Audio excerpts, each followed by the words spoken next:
We have looked at elements of the periodic table. Each one of these elements have unique characteristics which have to do with their atomic structure.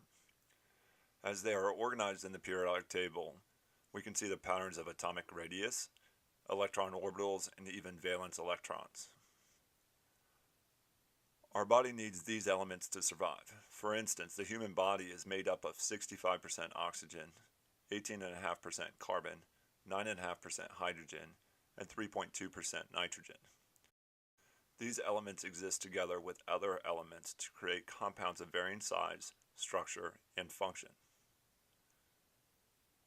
In many cases, we don't talk about the specific element, but more of a group that acts similarly, such as electrolytes, which are usually either the elements calcium, potassium, or sulfur.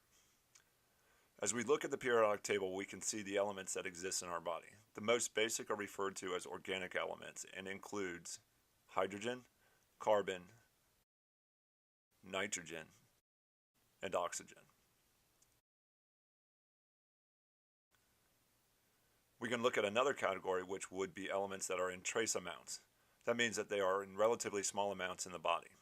They include lithium, chromium, manganese, iron, cobalt, copper, zinc, selenium, molybdenum, and iodine. There are also other elements that are necessary for the body, as you can see. The impacts of some are known and others are not so well understood. These elements are part of the essential nutrients that the body requires.